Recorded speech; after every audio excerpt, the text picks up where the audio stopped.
Hello YouTube, SnakeX here. Just like to say thanks for clicking on this video today and following along for what I got going on here in my little facility. So today I thought I'd go over some of my breeder females that I've been pairing up this year. I was feeding here this last week, and I thought some of these things were quite notable. So this female here, she's 100% het for lavender albino.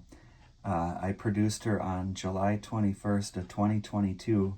She laid 8 eggs, 1 slug on June 23rd of 2024.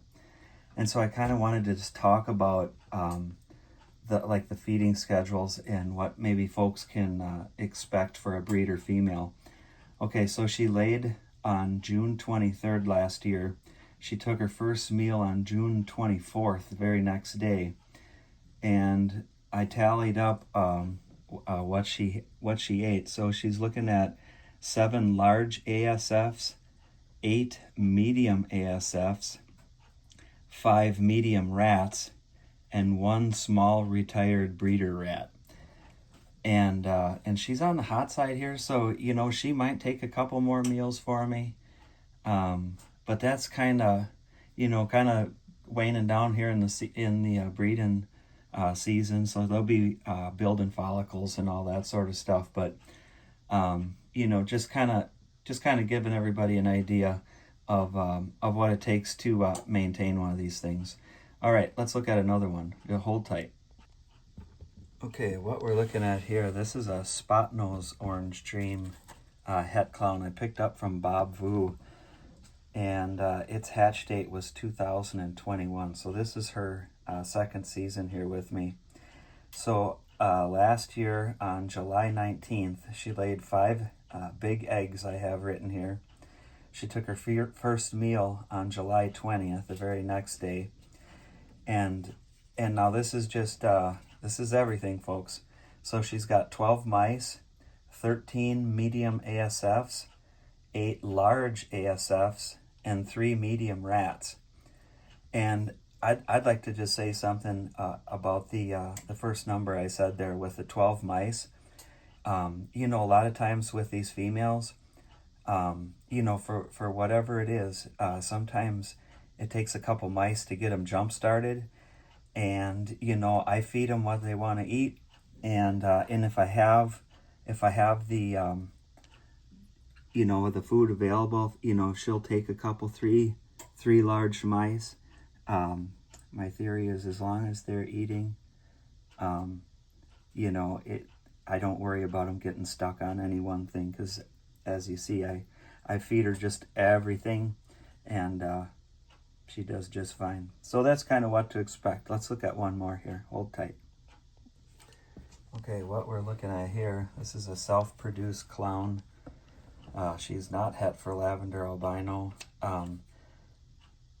but all that's genetically is just clown.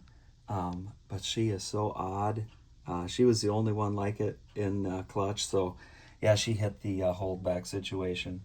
Okay, so this is a female clown, self-produced on June 13th of 2021. She laid her first clutch of eggs on May 28th of 2024. And this animal here has eaten 6 mice, 8 medium ASFs, 4 large ASFs, 10 medium rats, and 1 small rat. And so that's her story. These are 40 series tubs, and so you kind of get an idea. Yeah, great performance snake, but that's kind of what you can expect. If you breed these things and then you want them to breed the next year, you gotta feed them.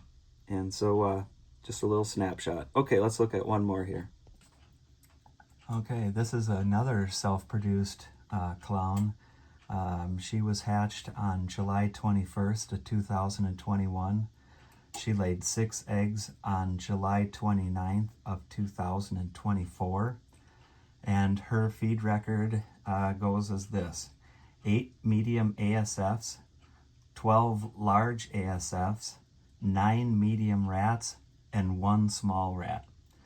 And now this animal here, she, of all of her clutch mates that I held back, she was like the best performer. Never missed a meal and all that jazz. And so, yeah, she's obviously bigger than the others, but you know, that's kind of what you expect. You know, if you breed these things, you got to have the food available. And it's kind of a pet peeve of mine too, is folks, you know, after they breed these things, and these animals give out so much for us, you know, to produce these eggs, and then when they don't feed them afterwards, or they kind of maintenance feed them, or you know, they don't have the food available, that's a real bugaboo of mine. So anyway, let's look at one more here. Here's a female fire het clown I produced on June 16th of 2022. This is her first year breeding, and again, this is a 40 series tub, and so you can see just how big she is, and that's a pretty fair size. That's kind of like to where I like to see them. Anything smaller, I kind of put the mice and rats to them, and I raise all my own mice, rats, and ASFs here, and so that's never an issue, you know. And so anyway, one more thing to talk about. Hold tight, folks. Okay, last thing I wanted to talk about was what we're looking at here is a female clown 100% het for lavender that I have up on Morph Market. So the other day I was looking at prices, and just to see if I was still competitive, and so I was looking at other clown het lavender type animals, and I got to looking at other breeders and the weights that they have their animals advertised at, and some of these are going on a year old, you know, some of them 9 months old, and I'm seeing 80 grams. I'm seeing like 100 grams that they have posted, and I just got to thinking, like, if these folks are maintenance feeding these animals, and I think it's a bad idea. But what I got going on over here at my little facility is this one here is 500 grams. This will be ready to breed this year, and so I guess a point of interest is if you're looking at these animals for sale on the internet, you know, Morph Market and such, reach out to those breeders. You know, if these animals are getting 6, 8, 12 months old, by all means, reach out to them and see what kind of weights that they're running, because if they're like 1, 2, and 300 grams, at 9 months old or a year old, I would 100% stay away from it. I've had trouble in the past trying to resurrect animals that were maintenance fed, and so anyway, I'm just tooting my own horn here because I'm pretty proud of my production. And so let's pop over to the rat room and just kind of have final thoughts over there. Hold tight.